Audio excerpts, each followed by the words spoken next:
Hi, I'm James from James Does Things, and this is eBay Selling 101. eBay Selling for Beginners, eBay Selling Basics. So this is kind of dead simple, quick, what to expect if you're new to selling on eBay. Just a quick overview of the concept, the process, like how it works, what to expect as a seller with your first time selling, a couple of tips on what to do and what not to do, and then just a more general look at where to go with it from there. You know, how to make money on eBay, maybe just to get rid of some stuff from your house, but maybe make a business out of it, or at least a side hustle. So this is part of a series videos. So in later videos, I'm going to do a deep dive into each individual bit of selling on eBay. There's lots to cover, so I'm going to keep it fairly light in this video. If you like this kind of content, please give me a like and leave us and subscribe to the channel. And the first thing we'll get on is the concept. So eBay selling basics. Okay, so the process of selling, the way it works on eBay, the first thing is someone puts something for sale on the platform. The buyer comes along and pays eBay. They don't pay you, the seller, they pay eBay. eBay takes a cut. They take about 13% of the total, and that's the total plus postage. So whatever money leaves the buyer, eBay gets 13% of that. They pay you usually about 2 or 3 days later. It's in your bank. However, if it's your first time selling, you might have to wait longer. I think it depends where in the world you live and things like that, but having to wait 3 weeks isn't unusual. And then you, as the seller, you send the item to the person, or at least you get them to come to your house and collect it. But for the sake of the video, we'll assume that you're posting it to them. Now, if anything goes wrong, eBay guarantees that the buyer won't be out of pocket. So it's an important thing to remember, and that's kind of why I'm going over it. It's better now there's no PayPal, because with PayPal there used to be more options for fraud. So as a seller, you are at risk, but there's less risk now. So, but that's it basically, is you get your money a couple of days later, but unless it's the first time, in which case it's 3 weeks later, and it's your responsibility to post the item and ensure that it gets to that person safely. So that's the concept. It sounds a bit simple. I'm going to go into more detail now about why those things are important. But yeah, so that's it. Conceptually, you as the seller, you have a responsibility for that item until it reaches the buyer. Okay, so next we need to talk about how you actually sell things. Okay, so what's expected of you as an eBay seller? Pretty much to sell things on eBay, you just need a bank account and an address. Back in sort of bad old days, you just needed a PayPal account. That's gone now. If you want to sell, you have to have an actual bank account, and you register that with eBay. This is actually really good because it reduces the amount of fraud. Before, they could have a relatively anonymous PayPal address, potentially in a different country, and then all sorts of shenanigans could happen. So now, basically, the money goes to eBay, and then eBay sends it to your bank. So that's pretty much all you need. When you actually sell things, you need to take photographs. You need to, ideally, you probably need to weigh it and have like a box. If you see behind me, I've got like a box collection. So when we buy things, I tend to save the packaging, and then I can send other things out. So you need a box, or a book, depends what it is. Some kind of suitable packaging, and you also need to pay for postage. And because you're responsible for the item until it gets to the person, then you need to make sure that you've got the right kind of postage. So we're not going to go too deep into it in this video, but basically, if you're sending something that's worth £100, you need to make sure it's insured for £100. So you need to pay for slightly more expensive postage, perhaps. Things like that. So there's a few things to think about. In terms of what's expected of you when you're listing your item, you need to describe it accurately. You need to take decent photos that show things. So what you don't want is any surprises, because if there are any surprises, you're going to get negative feedback. You might have to accept a return on the item, even if you put no returns. All sorts of bad things can happen. So yeah, you're expected to be honest and be as transparent as possible. That's the idea. So but it's a pretty low barrier to entry.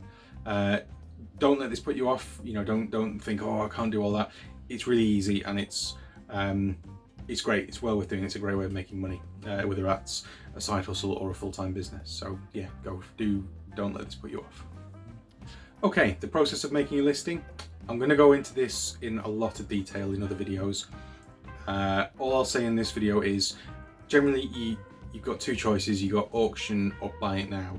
An auction is what it says on the tin. You pick a duration, usually 7 days is free, and you pick a starting price, and then at the end of that somebody pays you and you post it off to them. With a buy it now, there's no sort of, the listing renews once every 28 days, but people can buy it at any point in that time. And there's lots of different options depending on which one you pick. So you can have offers, you can have variations. I'll get into all that in other videos, but essentially there's two types. I would say if it's broken, if it's old and knackered, or if it's something you don't care about and you just want gone, then an auction is the best way. Or if you need money in a hurry, auctions are the way. Failing that, buy it now is the best way to maximize the money that you get from an item. I won't go into any more detail really on those.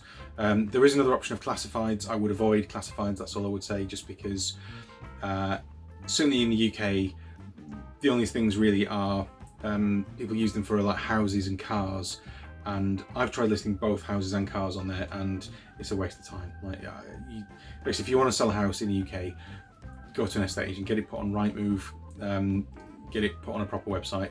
Same with cars, just use Auto Trader. You'd probably be cheaper and you'll get like 100 times more views on it. You get some serious buyers. So yeah, avoid classifieds. Generally speaking, if you want money, if you're just having a clear out, auctions are great. Otherwise, buy it now if you want to wait for a better price. Okay, if you want to take the eBay selling a bit further and you want to make money at it, either as like a side hustle or as even a full-time income, generally speaking, in a nutshell, eBay is going to take 13% off you, and you've got to pay for postage usually for your item. So you need to find a way of buying things consistently that's that much cheaper than you're paying. So for instance, I sell Pokemon cards. I know of places where I can buy them off the general public. You can buy them in auctions on eBay. You can buy them even from retail shops in bulk.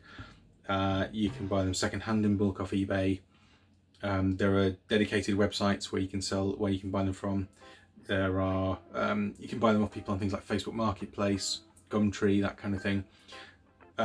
So for me, there's lots of options. The same is, lots of those things that I've just said are true for other things as well, but you just need a consistent way of finding your item cheap. That's the hard bit. That's the bit I don't have the answer to necessarily.